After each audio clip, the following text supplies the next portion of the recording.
We've got a bit of a drama unfolding. It's Cass, our hot chocolate. So Tiny Cat has never seen a door before, obviously, which we hadn't really thought of. We've taken her here and there's glass doors, but it's not gone well for her.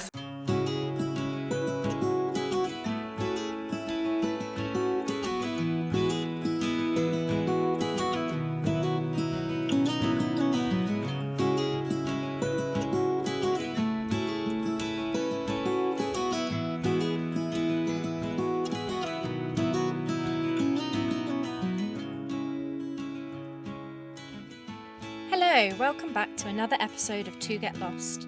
There's a lot going on in this episode as we get the boat out of the water for a new lockdown, get stuck into some jobs and find a new home for the coldest winter months. We hope you enjoy and like and subscribe if you do. Watch me,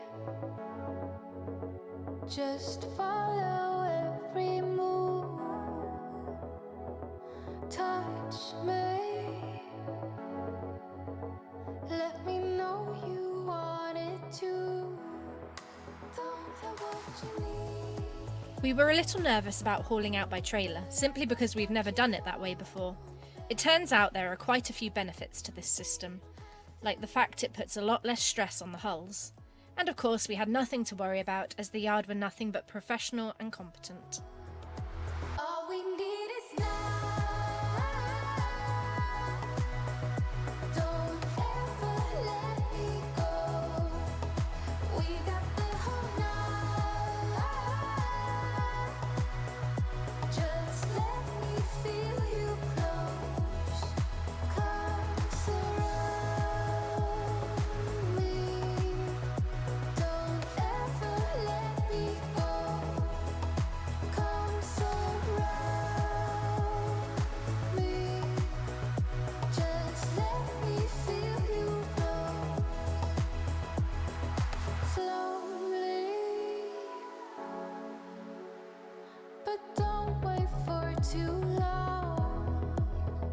Just hold me. We're right where we belong. Don't know what you need, but I got what you want, babe. We don't have to leave. The night is still young. The next job on our list was to remove the centreboard. Because our keel is so shallow, we have a centreboard that can be dropped to help us point to wind. The survey we had before we bought the boat highlighted that the bushings needed replacing, which meant it wobbled about a lot in its little slot. We've been hesitant to use it, but we decided lockdown was the perfect opportunity to get it sorted. For the guys in the boatyard, this wasn't their first rodeo, and they removed it without shedding a bead of sweat. Hanging on. Let me feel your body. I want you to know. All we need is now. Don't ever let me go. We got the whole night. This is where we're staying while we're working on the boat. We've got a kitchen with a little microwave oven thing, and we've got a freezer, a real life freezer. Haven't had one of them in like 2 years. We've got an actual separate, look, it's got doors, we've got a different separate rooms. This is our living room. Adam's hard at work. Move in, get straight the laptop out. And this is our balcony with sea views. That's where our sailboat was only a few weeks ago, really, in that bay there. Feels like a lifetime ago, actually. And the balcony also opens up into the bedroom, so the cat's having a great time because she's just running around in circles. It's got a huge mirror, it's got TV, and our bathroom has a bath. It's a very mini one. I'm not sure a person can fit in it, but it is a bath.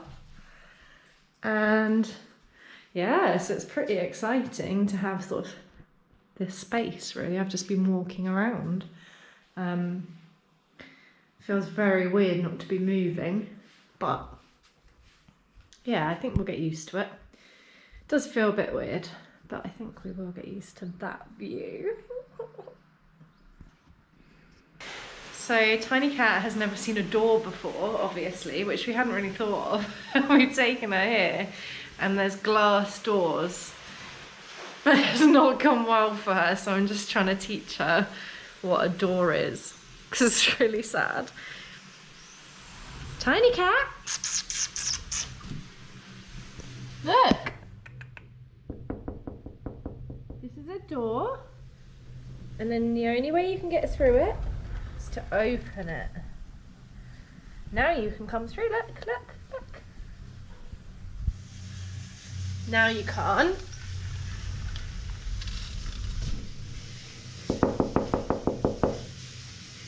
Do you see? It's glass. And now we open it and you can. What do you think of it? Yes, clever girl. That's it. I think she's very confused. I don't really blame her. Poor thing. I feel like we've deprived her of an upbringing. She doesn't understand what half these things are in the house. She's never seen a sofa. And the portholes are so dirty, I don't think. And she definitely isn't going to know what a bath is. Oh no, this is a whole new world for her. She's going to jump in to see it, check I'm alright. Tiny Cat, what's going on in here? She's like, what? Running water? What is that?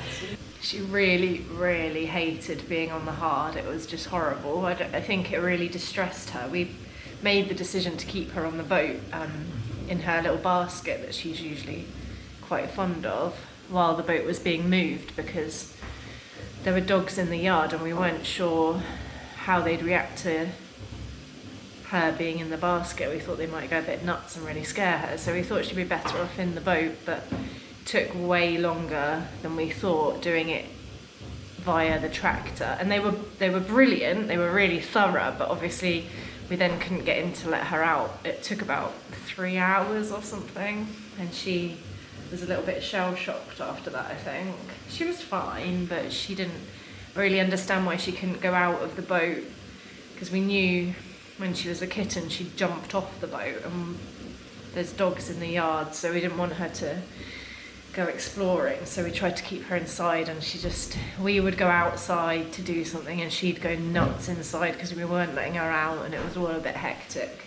Would you say 20 to 30 feral dogs were in the yard within 3 to 5 minutes of her going out to play?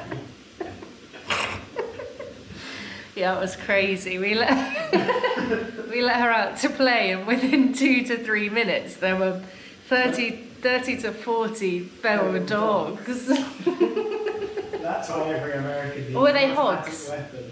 Were they hogs or dogs? I'm Feral not sure. dogs, I think. Yeah, if only we had a gun. Should you carry a gun on a boat?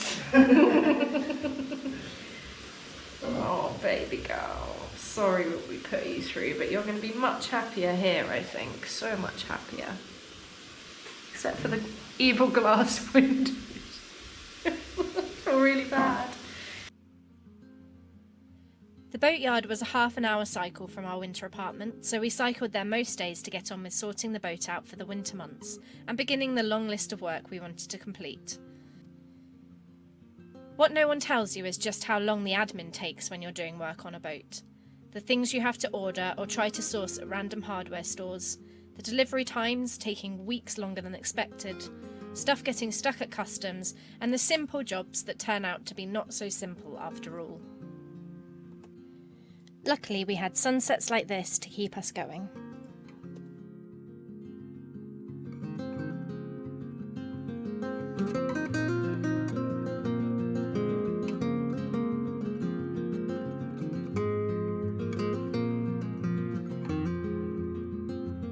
we've got a bit of a drama unfolding. It's Casa Hot Chocolate. It's a cat-related drama. Cat-related drama. There's admittedly a really cute big fat cat that wants Tiny Cat's food. But it keeps coming in and trying to get it. The key is in the door, and I can't open the door to get the key because also we have no electricity without the key because it's a hotel room. And every time I open the door, Fat Cat comes and tries to... Okay, I'm going to risk it. I can't hear You're it. going to risk it for a biscuit. Oh no, Tiny Cat, stay away. This Still.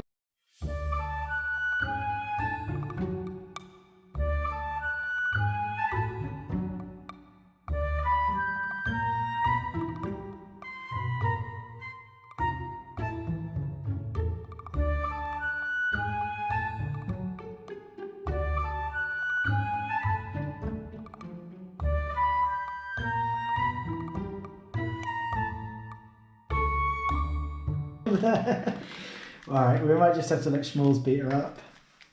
No, Schmalls is scared. Oh, baby.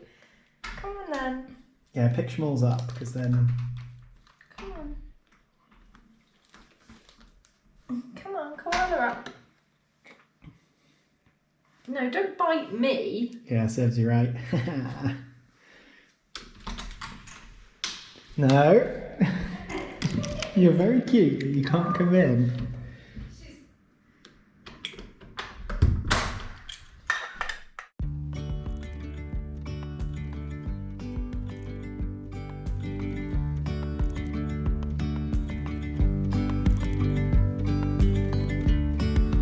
Yesterday there was sun and there was rain, beauty in the mundane. And as the light startled our Glamorous life of a sailor. of disguise, It's time to wash the sails. and now there's something in the air and a sparkly shimmer on our skin, restoring everything within. Oh,